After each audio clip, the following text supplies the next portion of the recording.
Okay, so when you were in China, I remember you telling me this story. You went to some kind of public area where you had to use the restroom. And which city was this in? This was in Beijing. Okay, and what year? That was 2013.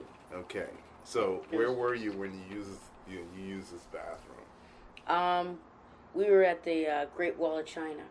The Great Wall of China. Yeah. So did you walk up there? Yeah, walked up to How far did you get, or did they let you know, or is there increments? We got as far as we could get. We got as far as close to the top as we could get. See, they have a sky. What do you call it? Sky thing? Sky box or like a skyline where you could go all the way up to the top without having to walk it. Oh, okay. So like Chinese, a cable car. Like a cable car, exactly. Okay. Right, old-fashioned cable car. Thank you for correcting my English with speed. I do. There is a reason why I'm I here. am There are the Nadia. reasons why I'm here. I am Nadia Ibako, exchange student from Cameroon.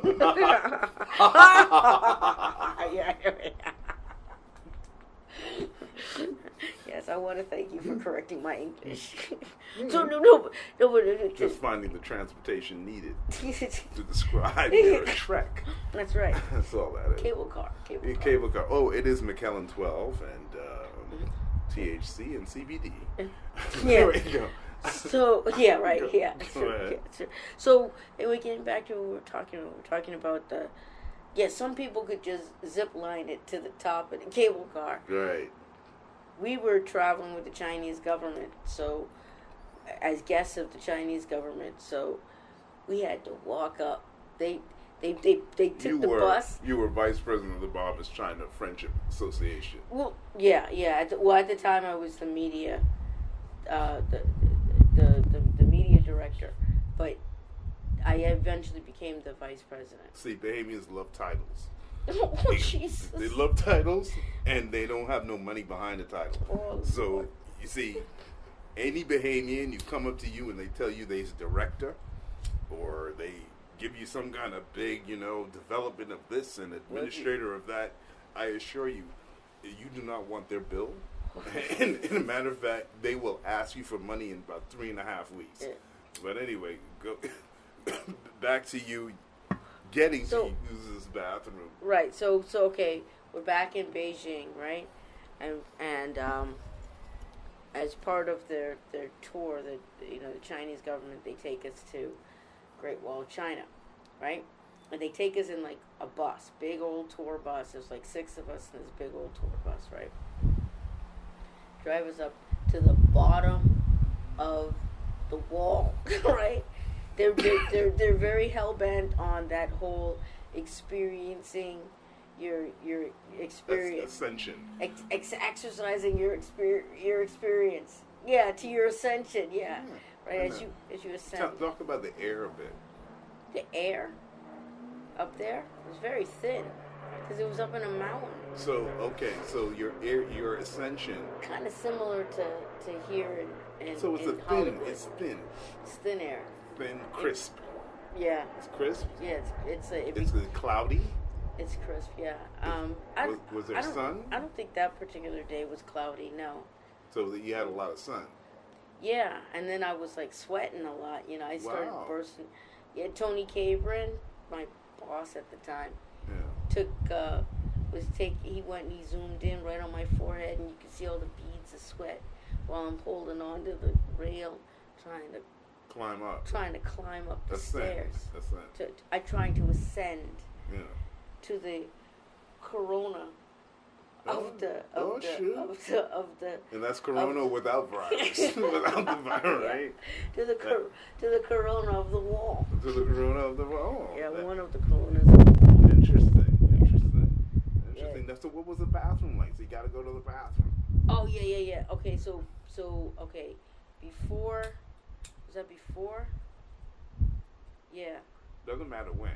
So what was the bathroom experience like? Okay, so in this public place. This is a public place. They've got turnstiles and everything, right? Because they're expecting a lot of people to these events, right? So I go over to where the bathrooms are. Now, the everything's written in Mandarin Chinese, so you have to know what the symbols are, right? So I know the symbol for ladies, and I know the symbol for men, right? I assure you, when you walk into either one and you see one gender, You see one, it's one gender. One gender, you know which is which. Exactly. It's. I mean, both bathrooms are gender neutral, but the thing is that you have to look at the sign on the door, and you have to be able to read the symbol, because they don't have like words and stuff like us. They have got symbols, and so anyway, so I walk into the one that that said ladies' room. Door handle, push door handle, just like a regular public bathroom. Okay, so you walk into what? So I walk into the public bathroom at the Great Wall of China, right? Walk in, and I look. They got the sinks all lined up with a mirror. I was like, all right, cool, all right, just like the West. Then I go into the stall, right? So the women have individual stalls. Yeah, there's like 4 of them, or something like that, right? So I go and I walk into the stall, and I'm looking for what I need to sit on, right? And I'm like looking around, and I don't see anything. And I look down and I realize it's a urinal. It's like a male urinal, like you stand up to pee in the So there was no toilet. No seat. So this was a male urinal. Did it travel? Did everything look like it traveled one area? It had area? a drain. It had a drain. Yeah. Oh, so it had a drain, so everything went through this drain. Yeah, we got a drain and everything, but the thing is that you don't sit down like a lady, you stand up like a man. You stand up like a man. Wow. Yeah. So or maybe I'm not using it right. I don't know. Well, this is the way you use it. You had to go in there to take a piss, correct? Yeah. Okay. But I'm not going to squat down in any place that's unfamiliar, Of course, no woman does. I've seen Carrie. That hand coming out the grave, that spoiled that for me. I'm not squatting over no hole. You know what I mean? I think that's a typical fear that every woman has.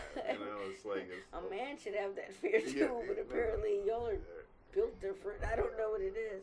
Yeah, it's a different type of fear of sealing up your entries and all that kind of stuff. It's a different type. But so you walk in. Maybe you're hoping for a feel or something. I don't know. It's all over the world. But anyway, so you go in there, and so you decide, hey, you're not squatting. You decide to stand up and take care of business, handle business. Well, okay. The reason why I had to make an executive decision after a little bit of research to decide to stand up, right? Because I'm a lady. I was taught certain things. So what I said to myself, you know what? Maybe you walked into the wrong bathroom. Maybe this is the men's bathroom and not the women's bathroom. So I went out the door. Right across from the women's bathroom was I didn't know, but I was just checking things out. The men's bathroom. So I walk in through the door. Nobody was in there. I walk in and I look in one of the stalls, and the men have the same toilet, setup. the same setup as in the women's. Mm-hmm. So I said, oh, I get this. They want us to stand up and pee like men. That's how they deal with their equality issues. And then I guess you're supposed to back your hip up against the wall in case of anything extra. Anything extra? Anything extra. I don't know. I've never gotten that familiar with it. But there is a wall there, right? Wall where? You said there's a trough. It's a trough, yeah. There's a trough. Now, is there a wall behind the trough? It's just like one open. It's like a shower. Okay, so what? Okay, so what was on the other side? Can you jump to the other side? I don't know. No, there was a wall. There was a wall. So if you have to do extra, what it is you have to do is push your hip up against the wall, and balance yourself with your legs. God forbid. I can't even imagine that. Well, I didn't get that familiar with it. I'm giving. I was just I don't being know. an amateur bathroom architect. I was amazed at it and just horrified. I was horrified and confused, but I was just like, okay, so they know how to condition their women. How was the ventilation? They make you stand up and lean into it. Make sure you don't get it on your shoes. Yeah, you want to be a man, you gotta think like a man. I don't want to get this on my shoes, and then I gotta go into that meeting, and then everybody's gonna know I peed on myself. Well, you see, that's right there. You ain't no man. There's no man that's think like that. I peed on my shoe. Fuck them. You know what? You know what? They deserve to see me with pee on my shoe. They deserve it. That's why I love y'all, because y'all are not catty about that shit at all. It's just like, I had to piss. They deserve there are no explanations than there is on the inside, as far as I'm concerned. When you explain, you want attention. When you explain like that, you want attention to that situation. What do you mean attention to that situation? You know, when you come in there and say, hey, John, you see this water up here on my shoe? You see my shoe wet? That's piss, you want attention. You want some kind of award for that kind of shit. Now, if someone pointed out, saying how you get water on that nice pair of leather shoes, then you come up to them and you say, you know what? You trying to make me look bad? I pissed on my shoe, damn it! I pissed. You have that kind of money? You do that kind of thing? Nice pair of good shoe. Everything needs to get washed. Everything's made out of water anyway, so I don't know why you're worried about peeing on your shoes. You know what I mean? Everything needs water to be made. Hey, and that's why water is such an important commodity. And when we were living in Hurricane Alley, the bin shopping, the hoarding that would go on, Now, we already know that toilet paper is being hoarded here in California. That is going straight to Europe at 8 times the price. Yeah, I know. I'm telling you. So are you saying that they are the reason why California does not have any toilet paper on the shelves right now is because they're exporting it to Italy? Not only Italy and China. No, they probably can't get into China. It's probably everywhere on that side of the world wants it. So anyone on Facebook who has friends over there is making bank. So online activity, since everybody's on lockdown, they got it like Amazon. It's just like, I need that roll, boy. I need that roll. Toilet paper. Drop that roll, boy. Drop that roll. I need that. Toilet paper is the new gold. It's the new digital gold. I gotta send that roll to Spain. Because apparently, ain't no one in the mood. Ain't no one in the mood for that. You know what, no Jeff? Toilet paper. You know what? We've been watching KTLA all morning, right? And we've been watching all morning, right? And the antics, the hijinks, the news. People are hilarious when there's a crisis, right? Because the first thing they think about is, how are they going to wipe their ass? They are lining up out of every store looking for toilet paper because none of the shelves have toilet paper or hand sanitizer. You know what? And this is the timing.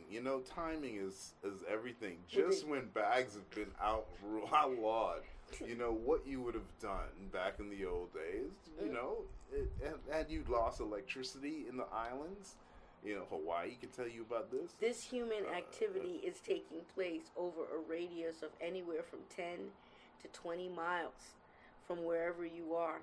So that means the whole place has no toilet paper anyway. If you haven't got desire to have an overabundance of toilet paper is in the air. They're hoarding the toilet paper, man. There's a desire for it. You know what I mean? And anyway, I didn't know just in case they get the coronavirus, they'll be able to wipe their ass. That's all these people care about. Look, remember when they human beings are crazy. Doesn't matter where they come from or anything. They all want to be able to wipe their. They want to wipe their ass.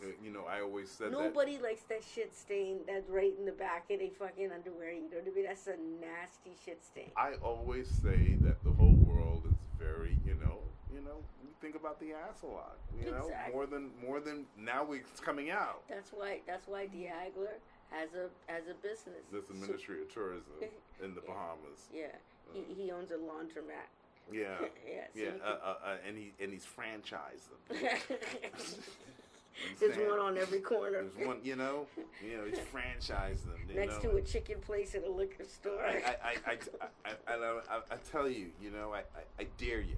With duty-free washers and dryers. D-U-T-Y, not D-O. D-O-O-D-I-E. Yeah, I just think of the baby Ruth in Caddyshack. Yeah, Caddyshack. Ruth, baby Ruth. Yeah. Yeah, Ruth. Oh my God, that's hilarious. But hey, remember that time you were on your job? What year you were on your job? When you were working for Bahamas Information Services, the boss at the time decides to pull you off and give you a desk situation and just sit you at your desk, and you went and you earned. No, what happened? That was like when I first started. When I first started there at BIS, that may have been like around 2008. Yeah, because I started my. That's Bahamas Information Services, which is supposed to be the government-run affiliation where you get your information from the government, from all the ministries, departments, anything that's going on in government. That's supposed to where you get your information. Yeah. They were abusing. They were mistreating me. You know what I mean? So, okay. Not trying to frustrate me because. That was your first year. So what did you do? Yeah, they were trying to frustrate me. They take you off your job. They don't give you any assignments. No, they just put me in the corner. Right. Somewhere, and excuse me. It gave me a desk with nothing to do, right?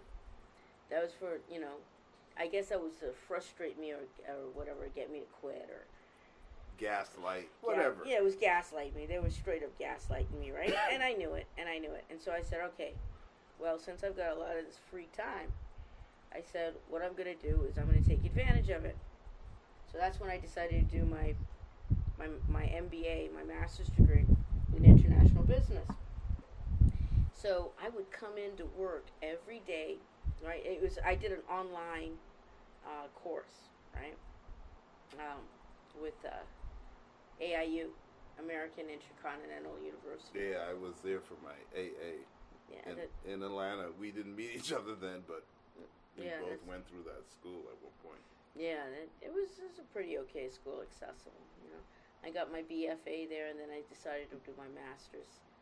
So I decided to do my master's in international business. Now I had talked to the director at the time, Sir Arthur Folkes, who eventually became the Governor General later that year, the following year. But I went to him and I asked him, I said, which degree you think I should do? I have an opportunity to do my master's. He said, do international business. So I said, okay, no problem. So I did. And what I did was it was a agreement between me and him. We didn't let anybody else know about it. I would just come into work every day, sit at my desk, and do my online course. And I think about after 6 months, that's when my coworkers and stuff started to become curious about what I was doing. Because for 6 months, they watched me come in to work every day and sit down at my desk from 9 to 5, right? And I would not come out from my desk. I'd probably only come out to go get lunch. No assignments given, which is what your job entailed. Right. Yeah, they wouldn't give me any assignments. So you have to sit there until you get an assignment. Exactly. So what happened is that they were wondering how come I would come in. You weren't suffering. I wasn't out suffering. loud. You wasn't crying and bitching and moaning. Right. You wasn't crying. Right. I didn't cry out or complain or anything. Right? And little did they know that after, I think it was like 6 months, they were wondering what was going on. I didn't say anything. And then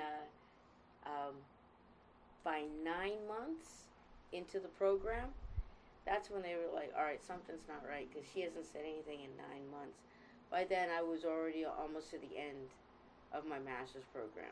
just slackness. You know what I mean? Can't even follow through with your own crime. Yeah, your own torturing. Yeah. You're just lazy. Exactly. But why do something if you ain't gonna follow through with it? You know what I mean? You're just half-assing it. Yeah. Just all over there. It's part of the culture, I telling you. Yeah. So I had about 3 more months left before to finish my master's program, and that's when they started giving me assignments, and they started sending me out with the Ministry of Education. I mean, not education. Education was before I started the international business program.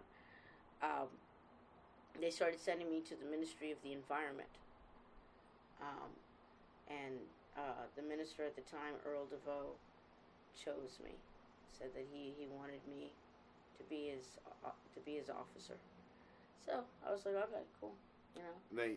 Now you heard her situation. She had to get that job.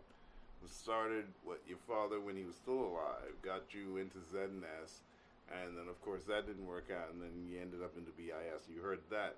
My situation is the man my mom married. This one refused to give me anything, so I had to go and find pebble and nickel myself. I ended up working for this architect. It was a real. It was a real.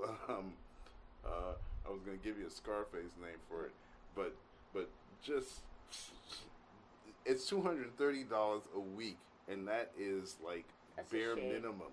That's a shame. That's bare minimum. That's what I was working, as you well may know, 54-year-old man, and quite happy. I needed to make the money at the time. I was going through a law case in New York City and and really scrapping and scraping. And so I had to take what I could get, and I took this situation, and it was a real eye-opener to the society and how abused people are, and how it's been... That architect really abused you, because there was no need for that. But I'm not the only one. There's no need for that, you know. He could have at least paid you $300 a week. You know, I meet the secretary in his office. The secretary runs down. She used to be part of the whole, you know, when you send your money over this way, she was one of those people. She helped hide your money and stuff. Yeah. You know, that's one of those things. They fell under money laundering at a certain point. Yeah. And all of that threw her out of work. And so there was a time when she was making money, and now she doing her job as a secretary now. It was like everything got reduced for her, and I came into a reduced situation, you know. Meanwhile, she's still driving her Mercedes-Benz, but I know she's making bupkis compared to what she used to, you know. So everyone's a little bit on edge. Mm-hmm. And this is way before we left. This is before Dorian. This is before coronavirus. This is before, you know, Kobe fires. Mm-hmm. You know, this is and life was difficult then. It had electricity going out. It was the hottest summer. Mm-hmm. I can't imagine what this summer is going to be like. Water. Some people had water interruptions. Mm-hmm. Unreal. Water and electricity. We had to return home. There was just no way. No way. Hey Jeff, do they have a coronavirus situation? They just had an announcement. 62-year-old woman has the coronavirus. She has not traveled outside of the Bahamas in 20 years. Oh, Jesus. So this means that it's homeland. It's a homeland situation. Now we getting this Sunday, Ides of March. So when you hear this podcast, know that it's produced on Ides of March. We don't know if this is fake news or not, but apparently the health minister went missing, right? Dr. Sands went missing, so the police are apparently looking for Dr. Sands to find out what's going on with this coronavirus. Yeah, exactly. You know what I mean? You know, the Ministry of Health should be on call 24/7. You know, when certain people got a notice that in 30 days that immediately no cruise ships are coming, They went and stateside. they will not come for 30 days. They said he went stateside. They got 30 days notice, right?